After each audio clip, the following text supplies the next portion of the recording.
Welcome to Riqueza podcast, Lyanne. I'm Lyanne Alfaro, the host of this podcast, and I'm super excited to have you on, Lyanne. I know we've talked a few times, we've checked in on our journeys together as we both advocate for the Latinx community and the effort and the work that we're all doing and all the business, finance, diaspora, and culture that we have and hold. And so, I would love the listeners to get to know a little bit about you. So tell us, what you're up to these days. Thanks, Leah. First of all, big fan of your work.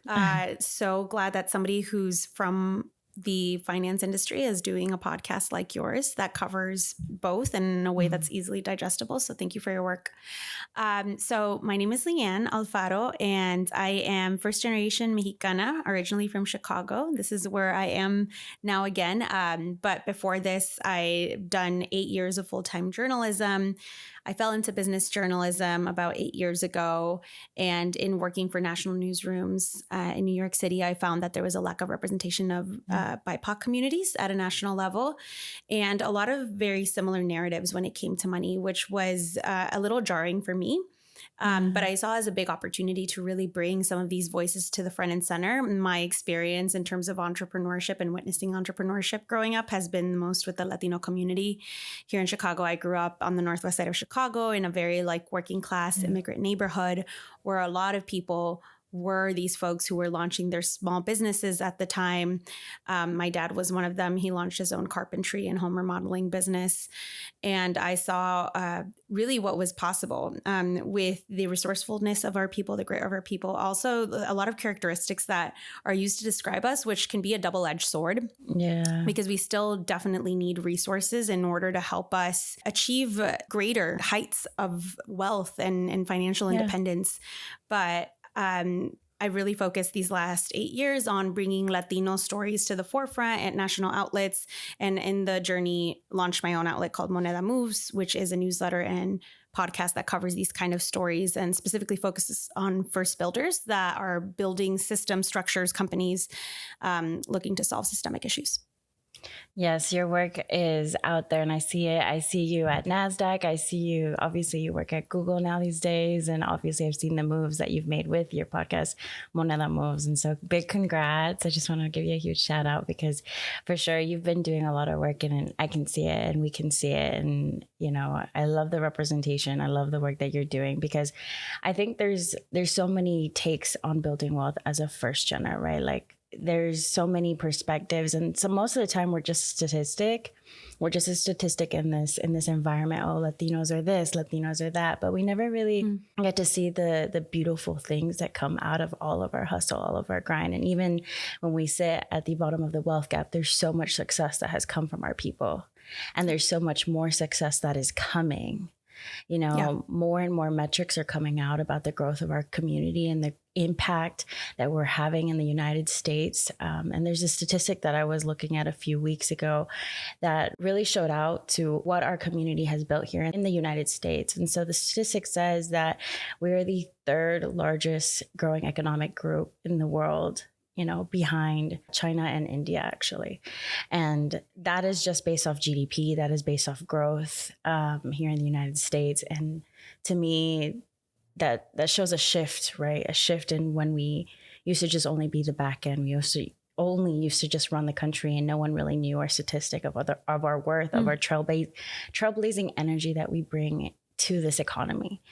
So I know there's so much potential for our community to grow, but most of the time we're just kind of hidden in our own little universe where we don't feel like we can expand because we don't see these metrics all the time. I know you're in journalism, and at least for my Latino parents, they only saw Univision. They never read anything else. They never really read up on what was actually going on within our community. They just saw all the novelas, all the drama, all the large government issues that they might mention. But what have you discovered in your work as being a journalist for the last 7-8 years about, our economy, our community? Yeah, I mean, I think what you bring up is a really good point, that a lot of people hadn't seen the numbers for a very long time and the reports. And I think that that was a big kind of, when I first entered the industry, I think it's good that I had that context, that I entered the industry at a time when it was very hard to pitch these stories, because the first question that you'd get asked is like, well, what are the numbers? And truthfully, in 2015, there weren't as many reports as there are today. I think you might be referencing perhaps the Latino Donor Collaborative report. That wasn't a report that was widely circulated if it was available in 2015. We just didn't have these stats with which to talk about, oh, so-and-so company raised this much money for their efforts, or this is the rate at which our economy is growing, or these are the many jobs that we contribute. Like you said, there's a lot of false and harmful narratives that were circulated about our communities. And when I joined the industry, the biggest narrative that existed around the Latino community was that we were immigrants and that we were here in some like camps, that we were here to take people's jobs. Yeah. That was the world in 2015. And it's crazy to think that, because it doesn't seem that long ago that this was the narrative. And so I think we're witnessing history in real time, because the narrative has really shifted. Yeah. I did, as you mentioned, like I went on Nasdaq a few weeks ago to talk about this, that a lot of the Latinos that are living here today are no longer immigrants. And that's definitely a shift in narrative. I think immigrant issues are still so important. And it's so important to talk about all of the contributions that they have and all of the struggles that they face. You know, like it's a huge issue, how we deal with immigration in this country. However, when we talk about the Latino cohort, a lot of the people here are sons and daughters of immigrants, and the immigrant dynamic is definitely shifting. And there are people even returning back to their countries, perhaps because their plan was never to stay here long term and to begin with. And that unravels a whole other narrative about why people are leaving the United States, and you know, like what kind of future, economic and emotional future, does the United States serve for people? So anyway, not to get too much off tangent, but the narrative around Latinos has definitely shifted. And so today the narrative we see around Latinos is they move a lot of money. They have a lot of consuming power. That was definitely a strong narrative in 2015. But beyond that, we are big producers. We produce companies. We contribute jobs to the economy. We make a decent amount of tech companies. I have a feeling, just based on the reports that I would see, that it was assumed that we weren't as tech savvy, and we were incredibly tech savvy. We actually have a lot of talent that we bring in from other countries that are also tech savvy developers and the like. And so we make these companies as well.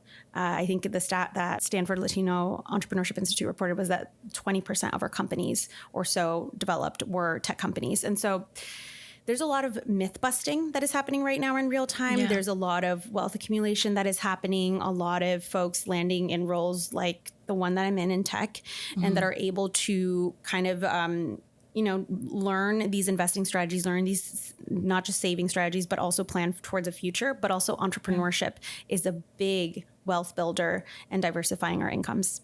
100%. I think the shift is now that there's already been multiple generations, especially here in Texas. I already see second gen, third gen individuals, right?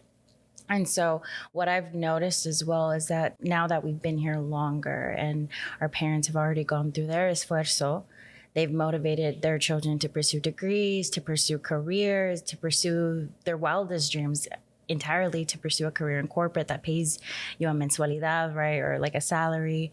And mensualidad, that's a good way to put it. Because it's really what we seek, stability, financial stability.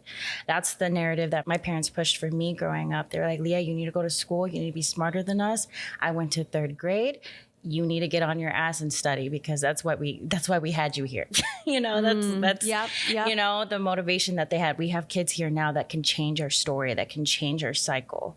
And so now that we're seeing that presented, where we have Latinos entering the workforce, especially not just entrepreneurship, but in the corporate life, right? Because there's two sides to the story. Yes, Latinos love entrepreneurship, but there's also the individuals who love being corporate and love growing their careers in the corporate type of careers versus entrepreneurship, even though entrepreneurship is what I think we all kind of go for.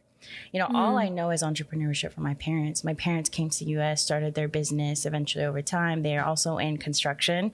They do landscaping, pools, and block walls. And so for me, the only route that I knew was entrepreneurship, because I saw that that was theirs, that no matter what, no one could take this away at the end of the day, unless they filed for bankruptcy, right? But at the end of the day, that's all I really saw. But I wanted to pursue a career in corporate because I thought, okay, this is my time to shine. This is my time to break generational curses and show up and show out and represent my family when I pursued corporate. And I think a lot of us are out there really trying to represent our cultura in these spaces, take up these spaces and allow others to enter in. Yeah. Yeah, absolutely. I mean, I would say I straddle both worlds, right? Like as somebody who's trying to be in corporate, but also influence from the outside. It's a tricky landscape to play, I will say, to do both. But I think that the pandemic opened an opportunity to do so. And so did the gig economy, to straddle both worlds. But I do think that there is this fiber within us that a lot of our families had to go into entrepreneurship because that was like the path of least resistance.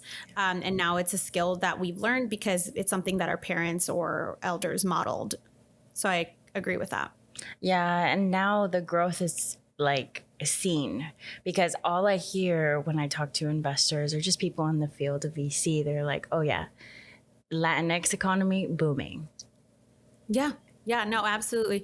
And it's interesting how much speaking of VC, how much the VC like culture has boomed because there are more Latinos opening up funds. And that's something that has changed in the last few years too. It was only a few years ago, maybe 2017, 18, that Latinas, you could count them on your hands, how many Latinas had opened up or managed funds, VC funds in the United States.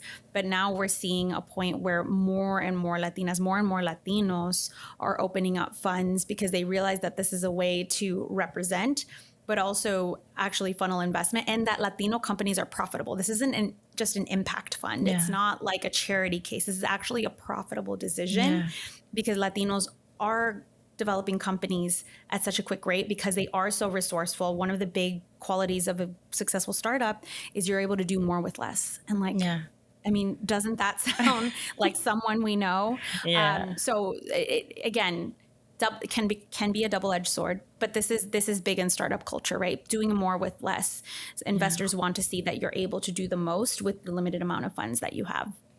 Yeah, I was actually looking at your top 5 business trends that you wrote for a Hispanic executive. And one of them that you mentioned was that we were pandemic proof. Yeah. You know, again, it's hard to say a statement like that because I would not love to see Latinos painted as the like, we're very resilient, we spring back up, and so we can take everything, and so we'll be fine. I think that the help we need is like right here, like we need it now. But Latino owned businesses, the ones that did make it through the pandemic, are recovering well. They were more inventive and more experimental in their marketing strategies, which helped them get ahead.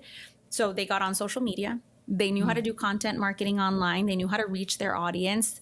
They were able at like boots on the ground, reaching their target demographic than perhaps other white-owned businesses were. And this is actually cited in the report, which I was like, it was kind of shocking to see that it's just like, we're willing to be more experimental, to think outside the box. We take more risks. And that is one of the big reasons that the people who made it are not just recovering and staying stable, but they're doing well. They're on the uptrend despite the economy that we're looking at right now. Yeah, because I think everything I hear is that it's scary to run a business. It's scary to run a business. You never know. Con esta economía, uno nunca sabe. I don't know if I want to take that risk in my business or starting a business and leaving my corporate job, right? Because the great resignation happened during the pandemic. And I was a part of that. I was part of the people who left and decided to actually pursue entrepreneurship instead of working for somebody else.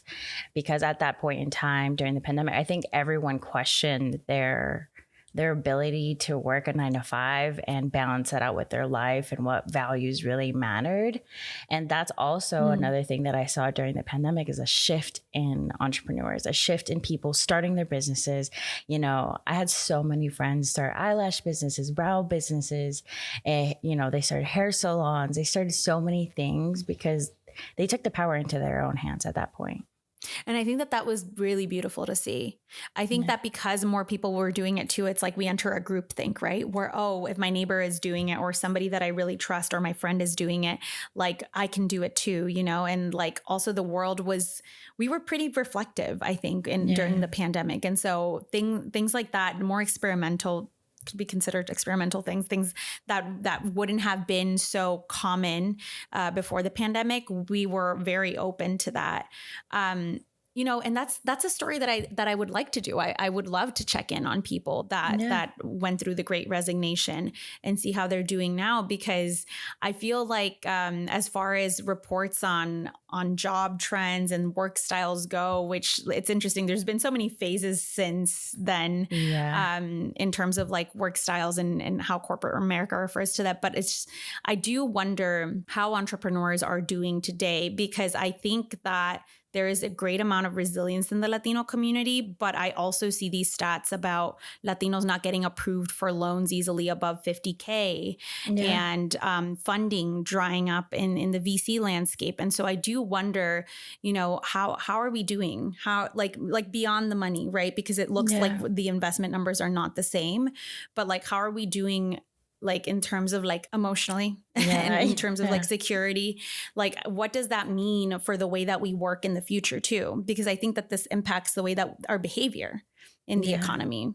And so that's a story that I think has been sitting on the burner for sure, because I think we're due for a check-in to just see how entrepreneurs are doing, how entrepreneurs are feeling, and what's going to be a sustainable solution. Because I don't know that these impact funds that were set up as a result of the pandemic are if they're not tied to bottom line KPIs.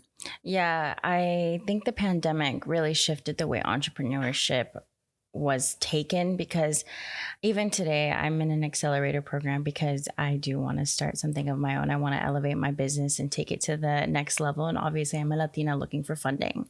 So I'm currently in that position of doing my own research in my own life of, okay, what do I want to do with my business? And one thing that I've seen is that people made businesses to sustain themselves as like their income, right? So this is a business just to make sure that I get by day, right? And growth and scaling wasn't as important, because the goal was to pay your bills, make a business to pay my bills.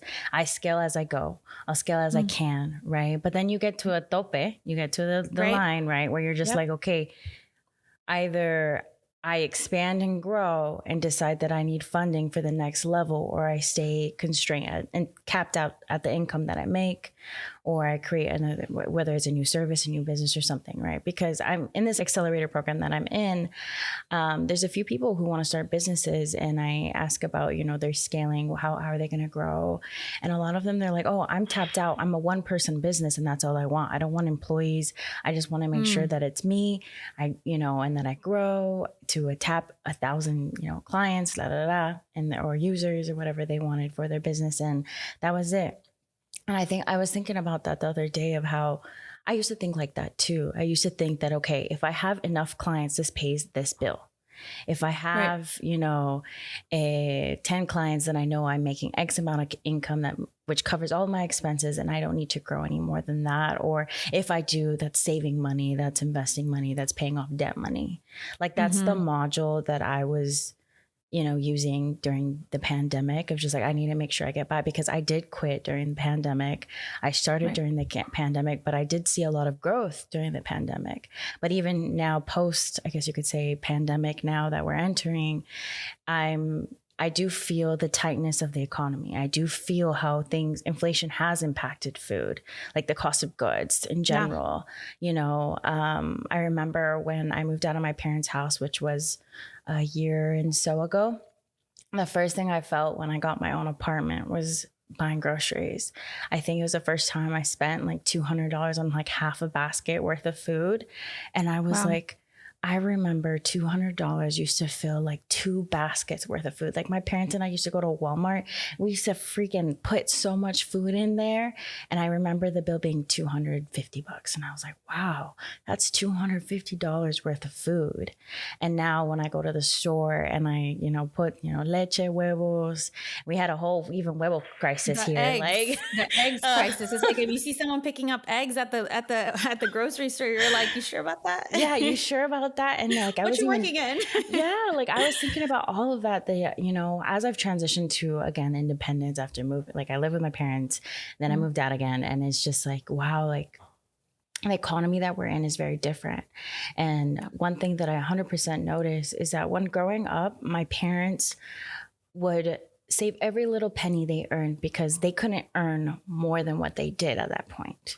Right. They're immigrants. They didn't have all the education resources to just start a corporate job or start working in any setting, office setting in general, other than limpieza, you know? And so I remember then life was affordable, but they just couldn't make more money. Like it was hard for them to get paid their value. Now I feel like we're entering a shift as the next generation where we know our value. We're trying to negotiate our value. We're trying to fight for our value, but everything is just so damn expensive now.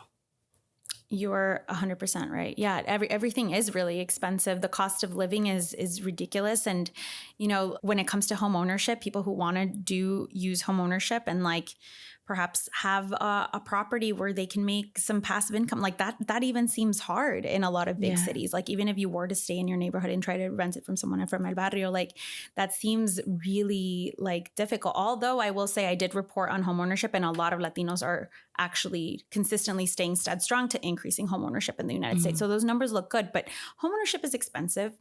Rent is expensive. Yeah. A lot of big companies are buying these buildings, right, and making like 40 unit kind of like masses. I'm actually living in one of these units right now while I figure out my next steps. It's convenient, but it's driving the prices of everything up. And it's also not within the community, right? There's so many things to like really dissect about that and think through it. And then, like you said, the groceries, like these are simple, basic living things. And so when we're trying to negotiate our worth, it's like, okay, we need to think about scalability. We really do, because a boutique business, like, sure, you can have a good boutique business, but at some point you're going to have to hire help to continue to grow, right? And and that's going to be a cost. So how can you continue to have it grow when you're sleeping? Basically, I think is the question that we're trying to address. I think everyone is at that point of how can I make some passive income while I'm resting and taking a day off. And even yesterday was the first day that I got off in a while, because I feel like as an entrepreneur, you're constantly just connected a little bit. And I was like, no, Leah, I need to take a break. I just need to enjoy Memorial Day. I'm grateful to have this day off. And I told my employees, I have 2 employees, I was like, hey, take your day off. We're not working today. And even that, this morning I was thinking about it, I was like, I'm so grateful for this day off, and rest is so important. But then I think about also our families who work Memorial Day, who work holidays, who are constantly working just to get that second job in so they can pay their bills and navigate the cost of expenses. Because yes, I think we're the fastest growing population here in the United States, or at least one of them. And I also think that there's so much growth and opportunity, but we're the ones who are impacted by inflation the most. There was this great NPR article that talks about food deserts. And food deserts tend to happen in Black and brown communities. So that means that you don't have access to quality grocery stores or quality produce. And the kind of stores that are in your area are overcharging on produce, or they're like your Dollar General. And if you go to the Dollar General or a Family Dollar, you're not going to find fresh produce. You're not going to find fresh poultry. It's going to probably be junk food, which ends up affecting the health of people that live in the area. And so it's all a domino effect, right? And so, yeah, absolutely. All of this affects our communities even harder, because who lives in those communities? It's people that are trying to lower their cost of living, right? And so these people do tend to live in food deserts, but not just them. Of course, it's also people who are not are battling to get paid their worth and are not getting that. So I think I feel like, Leah, you talk a lot about the economy, and I actually would love to like pick your brain on this in terms of how our economy is being managed and the inflation rates. I'm like, this is not sustainable. And so I'm curious on your thoughts on that. Yeah, I think we're in this big transition period of, okay, so the pandemic was the most profitable for corporate America. The pandemic made them so rich. And that's why I quit my job. I literally was like, I cannot work here anymore when I'm getting notified that we're making the best amount of money, like the most amount of money in our history of banking, and while I'm getting calls from my friends and their tias and my primas saying, oh my God, I just got laid off. Oh my God, I can't go to work. I don't know how I'm going to pay my bills. I don't, and I felt conflicted in this, right? Because during the pandemic, I saw a shift of wealth 100%. Like the wealth disparity grew in my eyes from the corporate world to thinking of food to table, everything that's happening at home, right? Like everything was shifting, like hand sanitizer was expensive at that point, right? And everyone's juggling their finances, trying to figure out what is this shift? Then we felt, okay, yes, everything is backlogged, but we're going to take it. We're going to pay these high prices because there's nothing else that we can do. We've been navigating under times of uncertainty, and there was a lot of growth. If you were investing during the height of the pandemic, you know that you made a lot of money. You made money. Yeah, like during the pandemic. And now that we're after pandemic, we've seen shocks into the stock market because we're trying to re-regulate ourselves from the mess that was made during the pandemic, right? It was unexpected. There was first a huge loss and then a huge gain after that, right? So pandemic hit, huge loss. Then the aftermath started happening, huge gain. But then we needed to combat inflation. Inflation came. Inflation last year, the peak was, I think, 9.8% of inflation last year. And then it just kept happening, and people were like, well, what are we going to do? What are we going to do? Interest rates, right? The Fed was like, interest rates. We're going to solve this problem with interest rates. We're going to increase interest rates and pray to God that this solves the problem. Last I checked, inflation was around like 5.4. It's around 5%, but that's still way above like what would be considered average, which is like 2%. 2 to 3. Yeah. So like when you do the math, when you think about your retirement, what you need for money, that they're like, okay, the average interest rate in the whole history of the United States is 1% to 2%. And here we are at 5%. But you got to think about this, right? It's been rolling and increasing over time since the peak of the pandemic, right? So we got to think about the 8%, the 7%, the 6%, the 9% of inflation has already been tacked on to everything. Like we're just only seeing it grow and grow, right? And now we're in the point of the time where interest rates are the highest they've been in a while since the 2008 recession. And we've seen that play into the effect of, okay, corporate layoffs. We've seen that happen a lot, especially in the Q4 and Q1. We saw a lot of corporate layoffs. And to me, it's like, okay, that's a sign that people need cash. People need money to make different strategic moves, or these companies. They're trying to do it the benefit of their shareholders. At the end of the day, everything that happens in corporate America is for the benefit of the shareholder. At the end of the day, employees are just, unfortunately, it's just a part of the solution, and they can be, the saying that you can always find a replacement in corporate America. And that's what's been happening, because they felt like, and I've been studying this because I think it's just so important how it traces down to just us as an individual. During the pandemic, they overpaid a lot of individuals to get into tech. And that's also another reason that, there was a lot of corporate layoffs, because they also felt that, okay, they were paying, a bigger salary for individuals to be on the team. And now they need to re-regulate their salaries and get back to a new normal, because now we have the shift of work from home and working in offices. And now we don't have people in offices. People don't want to go back to work. This is all, especially I'm focusing here on corporate America for a second, but this is impacting how we do things on from an economic standpoint. Most of us usually go to work, we drive to work, we spend money on gas. We were doing this routine of things, and they knew how to monitor our movements. Now we're shifting, right? We had the Great Resignation, which shifted priorities for individuals. And all of these little things are playing an impact to how our economy is performing. And yes, at the end of the day, there has been a gain in the S&P 500 this year. I think I checked today, it was the gain of, year to date is like 10%. But even then, it's been a rocky road to get here. And I still don't know what's to come. I think go ahead. Yeah, I don't know. I think a really interesting social indicator is Davos, so the World Economic Forum, and just hearing corporate leaders speak there. Because I think it's really good that I always watch your videos because I think they're really informative in terms of how you keep track and how you analyze and break down things. But Davos is such a, like, I look at it like as like a pop culture of corporate America. Like, what is it that people are talking about that's going to then influence the way that companies operate? And if you look at Davos this year, there was such a big emphasis on trying to go back to the way that things were.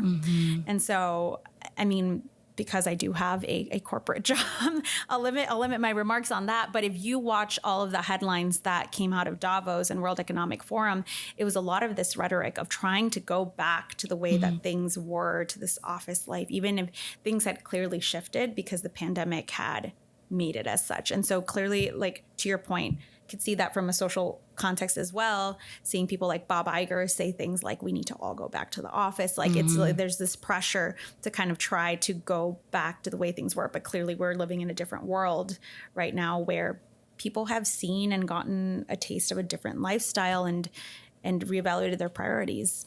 Yeah, and I think we saw that shift into entrepreneurship too, right? So I think entrepreneurship has now been the saving grace for a lot of our communities, something that we can rely on, some extra income, right? The second source of income or a passive income idea. I see it all over social media, how to start a business like, in 10 minutes, how to do Amazon drop shipping, how to do this, how to do that. I think everyone is trying to hop on the next opportunity to make some passive income. And I think that is the only way that we can secure any position of income these days, because we have most of us, growing up, at least I watched my parents, they had one source of income and it was their job, right? And that's really it. My mom used to maybe work at McDonald's part-time growing up, but that's all I can remember. Now I know so many people who are like, oh, I have 3 jobs. And I know people that are our age that are like, oh yeah, I have 2 jobs. I work my corporate job and then I work another job. And when I think about all of this, I'm like, this isn't sustainable for a long period of time. But also it's like the minimum wage on a federal level is still $7.25. That still hasn't changed on a federal level. All of the low income limits haven't changed because now everyone makes more than like $20,000. They have to. If not, they can't survive. Like, people can't survive if they make $10,000 or whatever the low income poverty level is. I know it varies by family and everything, but when you think about it, I face clients every single day who talk to me about their financial circumstances and how tight it feels, or how they're trying to budget or add another source of income just to protect themselves from any shifts in their environment, right? Whether it's economic, meaning they get laid off, or whether just cost of goods are so expensive. Like, they're battling those 2 things right now. Yeah, no. And I think that you have like such a unique like set of information with the clients, with the people that you talk to every day. I wonder how this will shift also like the dynamics of where we live, because there are big Latino populations in metropolitan cities, but I feel like we see that shifting. And this isn't anything that I've seen necessarily, but more so just generally, like, people are starting to move more into suburbia, rural areas because of the cost of living being so radically different. And people have traditionally gravitated toward metropolitan areas because of the opportunities that exist there. I wonder if that's going to shift. I hope that means that there are going to be more opportunities in other areas like suburban areas, rural areas. But that definitely is something to kind of pay attention to. That I'd worry about too. It's just like, are people going to have access to the same opportunities? And I think what I've been seeing too is people moving back to their native land or their land of their ancestors, right? Whether people call it gentrification or not, I'm not going to come into this episode and talk about that, but people are going home is essentially what I've had conversations. Even last week I had a conversation with a client and her mom's like, I need to figure out my retirement plan because it's not sustainable here. I don't know what to do. I have a 401k. I don't think I can afford it here. And I say, you're not wrong. I was like, you know, if you don't have an income that's an income source, a real estate property or something that's going to give you a mensualidad, an income every single month, I don't know what to tell you. Social Security is not guaranteed, and Social Security is not enough to really sustain anybody these days. And a $1,200 paycheck. Go ahead. It's not even offered to everyone anymore. Like my mother right now, we're actually looking into like whether she will receive Social Security benefits. I'm not sure that she will. I know that there's a Gov site where we need to double check, but she didn't work here. She worked in Mexico. And so she didn't, you are entitled to Social Security benefits if you're employed for some period of time. But there are some cases, especially in our Latino families, where, traditionalist tendencies hold. And so my mother didn't work. And so when we look at that and we start, it begs the question of like retirement plan. My parents aren't saving for the future. That's me. I'm helping them establish that plan. We have to look to Mexico. We have to look and even dig deeper and see, okay, were there any lotes that are handed down? Like, what can we do with that? And then the last thing I'll say, which has a little bit to do with the colonialist nature of what's happening, especially in places like Mexico and other Latin American countries, and having expats move in. It's like you see expats profiting off of our land. And so it does incite, at least for me, some feelings of like, hey, well, if other people are profiting off our land, this is our land. Like, why shouldn't we go back in a way that's connected to our communities and in a genuine way? Like, especially like I dream of retiring my parents back in their villages in Mexico. If other people are profiting off of our land, it does incite some kind of feelings of like, hey, we should be there too. 100%. I think it's also, I think about it as our parents got a degree of America. They now know how to run a business. They know how to manage something and grow something for themselves. We can take those skill sets back home and see if we can grow something of our own too. We're taking skill sets back.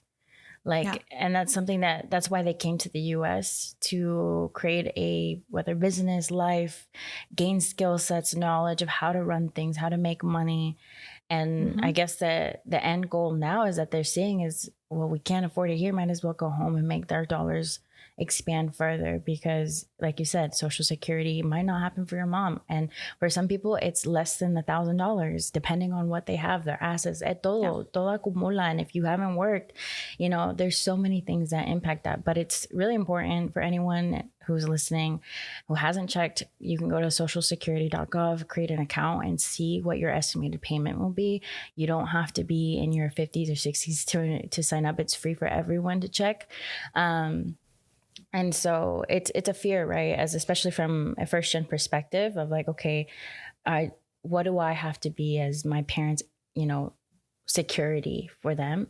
What do I have to check on? What do I have to, how do I help, right? Because you can see the growth and shift. And I think in our generation, we see things differently. We understand that things are expensive. We understand that, okay, if this is the way it is, the only solution is make more money. Like if there's nothing else, we can't fight the cost of groceries, right? Yep. And the only thing I can think of is supporting our local farmers, our local businesses, our small businesses, in order to move the economy within ourselves, right? Within our own community.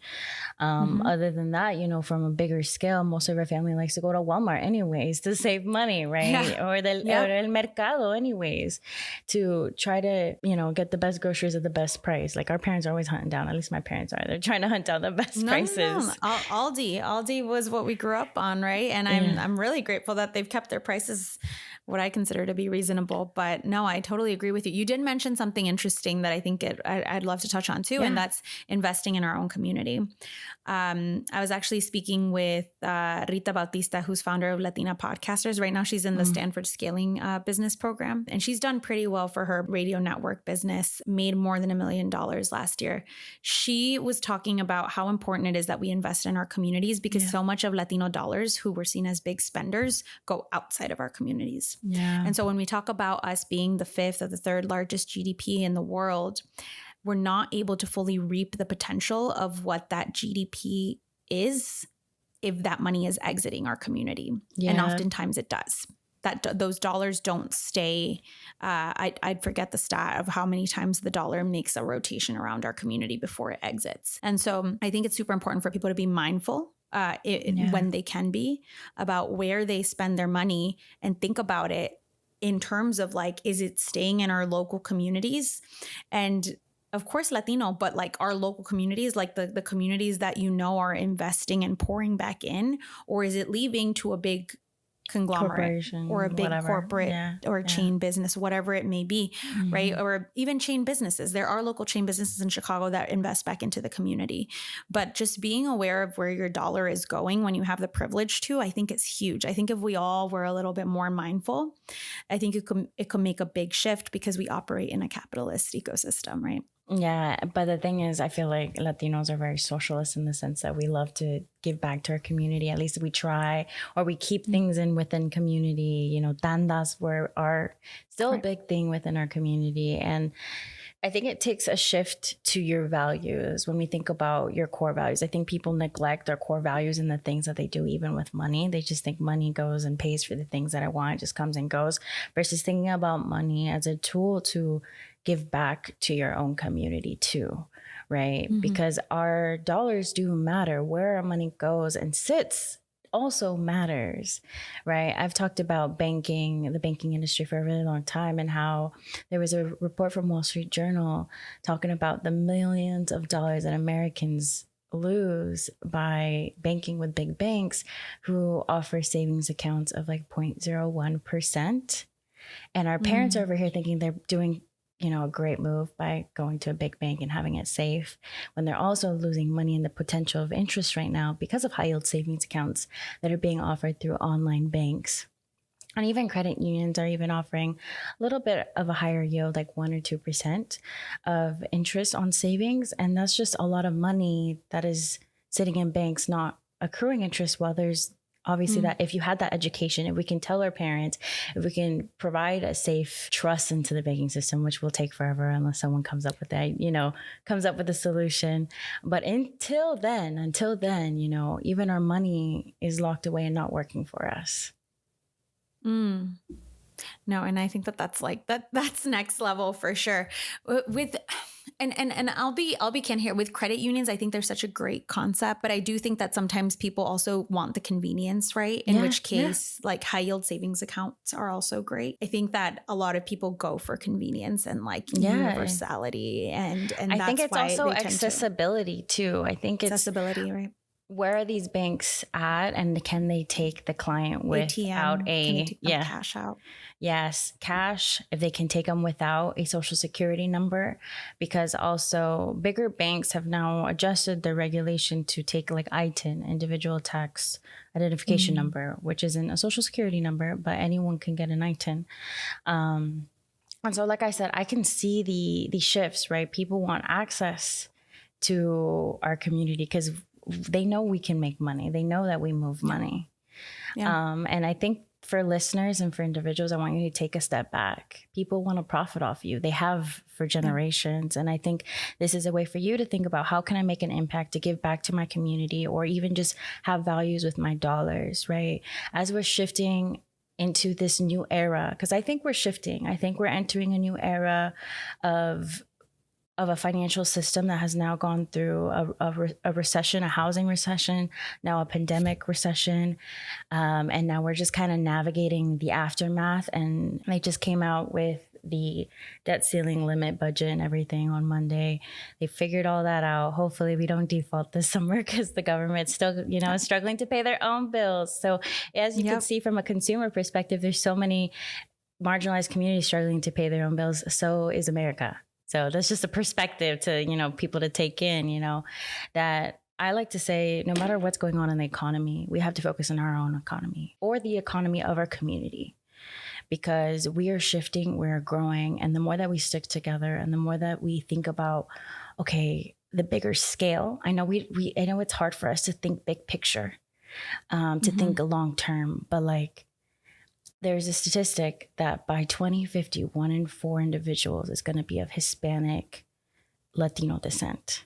Yeah, no, Latinos are definitely taking over. I think that the next conversation that we're going to have, honestly, is about class. Yeah. And that's something that we haven't really talked about.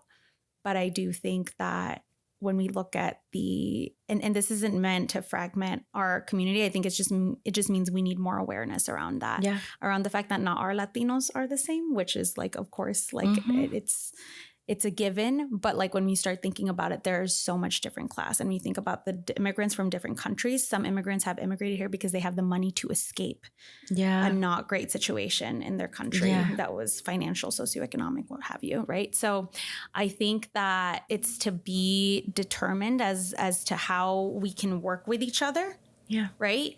Across political lines, across socioeconomic lines, and truly feed into the community from both sides. Yes. And to see how we can come together, because I think that there is a lot of classist undertones that we haven't really touched on in like national media when it comes to Latinos. Yeah, I think that's something that's going to have a rude awakening, because as someone who's an external individual who just kind of reads articles for knowledge, right, and just loves to learn about what's going on from a journalist perspective and also economic perspective and just like what people are writing about, I see that the second that I feel like the middle class is impacted, it's like reported on. But like the struggles that you're seeing right now on the news have been going on for a year or two already. And I'm seeing the shift of just like, okay, once it impacts a certain population, that's when we start making news about it. Okay, they're crying now, so we got to make some news. And so I think the data in the past, even from the Fed, everything, you know, hasn't been used to accurately describe what's been going on with our community. Like, you know, I think it's just general statistics. We've always, I think growing up, I used to tell myself, I don't want to be a statistic because that's all I see. Latinos this, Latinos that. We're at the bottom this. We're always, you know, or even Black marginalized communities. We're at the bottom, the bottom. Well, that's all I saw. Here's the thing about stats, right? Like stats are a tool. Yeah, a tool can be used for good or bad. And stats are things that can be manipulated. So I think that as we deliver stats, which as far as Latinos goes, are so impressive. And I have been able to use them in reports in ways that paint like our communities as growing, as hopeful, as great. I think that we need to remember like stats can be manipulated, right? And so whenever you're reading a study, it's so important to figure out who did they survey? How many people did they survey? But also when organizations use stats, try to figure out like what's their agenda. Yeah. A lot of organizations, when they use a stat, have a bottom line agenda. So I do think you're right. We are more than a stat, but I think it also depends like who you survey, right? Like during the pandemic, there were so many women of color that bore the brunt of the downfall of the economy, right? Like especially single mothers of color. Yeah. And so that's also like, a lot of them Latinas, a lot of them Black women, like something to take into account. Of course. I think now I've only been seeing the beautifulness of the growth of our economy the last quarter. Like, oh my God, the census statistics are out. You know, Stanford did a study too. Latinos. This is the next growth opportunity, Latinos.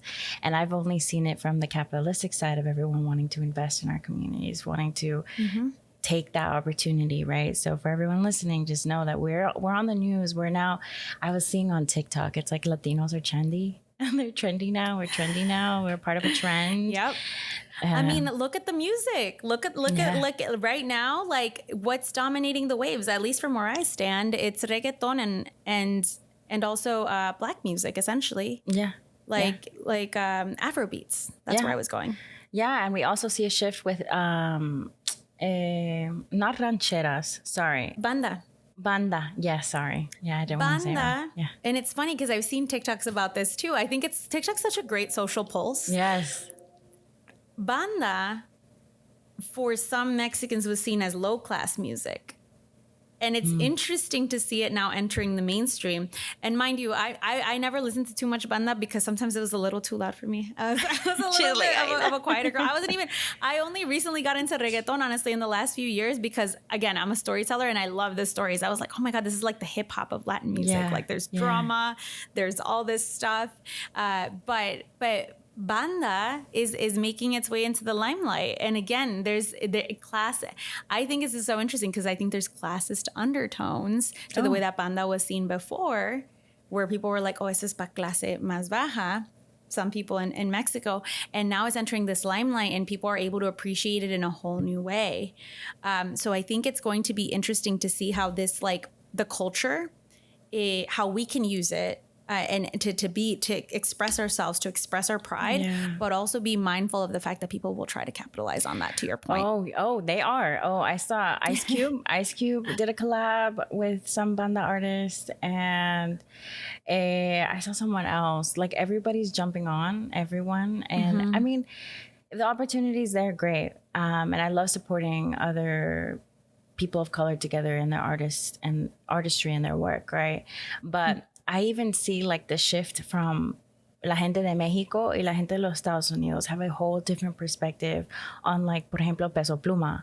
Like, I was looking at sometimes TikTok videos give you like, the community. You can see where they're from. You can kind of tell, like, okay, this is like gente de Mexico. Like, these are actual de Mexico who live in Mexico. They were commenting, I don't know who Peso Pluma is. I live here. I don't know who that is. I don't know who that is. Whereas in the US, he was like on Jimmy Fallon. Everyone knows who he is now. And it was so interesting for me to look at, because even just in the shift of borders, there's still a diaspora. There's still like, obviously different perspectives and different ways that we perceive things, and things that we like here that we don't like there.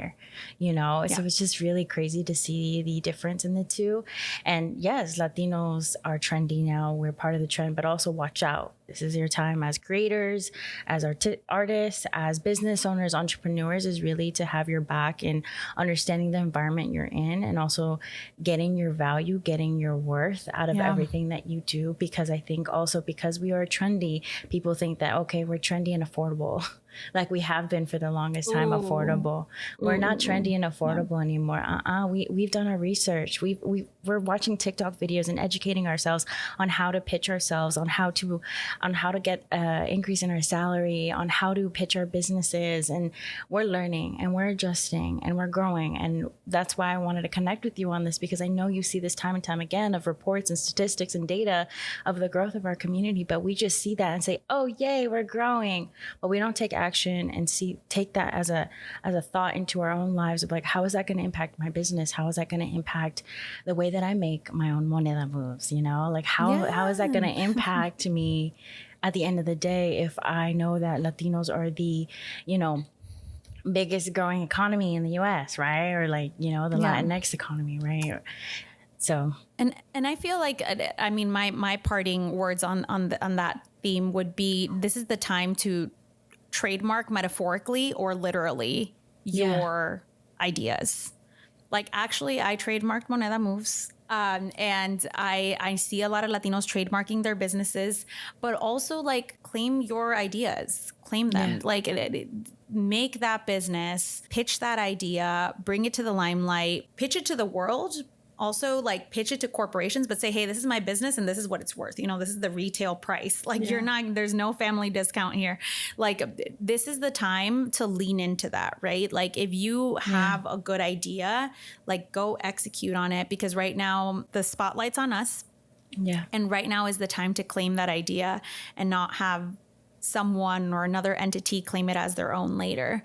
I think that's something we can learn from, like, past to present, and to put it at the right price. I'm a big fan in all aspects of Anthony Bourdain. And one of the reasons that I'm a big fan is because despite the fact that he was a gringo man, he definitely understood the value of Mexican people. And he didn't believe that just because Mexican food at the time happened to be cheap, that it was cheap food.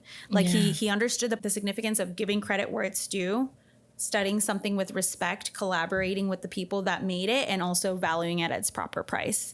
And I think if we're going to collaborate, I also think that as important as it is to work within our community, it's important to also branch out, because I think that it's important to learn from others, and it's going to be important to collaborate, because the future of America, yes, it's Latino, but it's also multicultural. Yeah, right. 100%. Like the next generation of babies, multicultural babies everywhere. So we need to be working with other people, but we need to be mindful, right? Like, find the people who are true allies, find the people who are like actually like invested in your community, in your idea, doing the research, valuing what you're worth.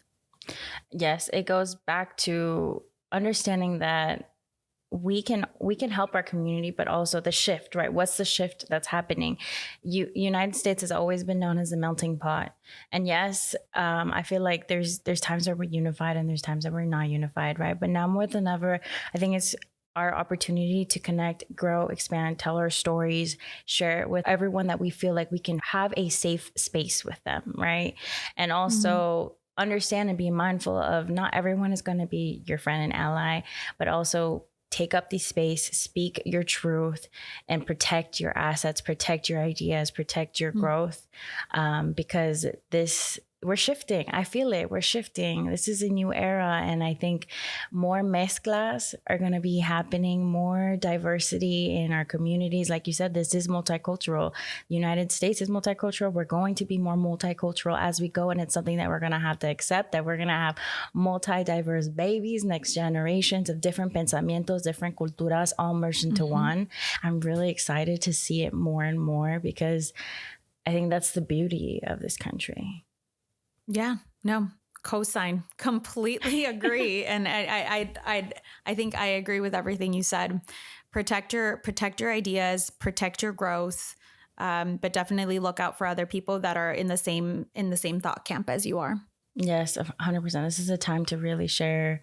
I think it's so easy to share now. There's TikTok, right? Like you could share your ideas, share your passions. And that's what I do. I use it as a platform to share where I'm at, where I go, where I plan on going, and what I'm thinking about. And as we go, there's people like yourself who are here, who are trying to tell the stories, who are doing the work in different ways. And just thank you. Thank you for being a guest. Thank you for sharing your knowledge, because this is important for people to know. Yeah, I appreciate you, Leah, and all the work that you're doing, and the fact that you took that leap. Like, you're an inspiration for sure. Thank you so much. Now, where can the listeners find you? Where you're at? What do you like? Where can they follow? Yeah, of course. So I'm at Moneda Moves, or monedamoves.substack.com. Releasing 3 seasons this year, currently on hiatus, but you can go back and listen to the first season, which was all about multi-hyphenates and venture capital earlier this year. We'll be dropping our next towards the end of summer, which will be about food and CPG companies and how they've received investment. That's exciting. I love your podcast, because I know I can hear the more business side of what's been going on, companies that are growing, things to pay attention to. So if you don't follow already, or you haven't listened to our podcast, please, please, please go give it a listen. Appreciate you. Thank you, Leah. Thank you.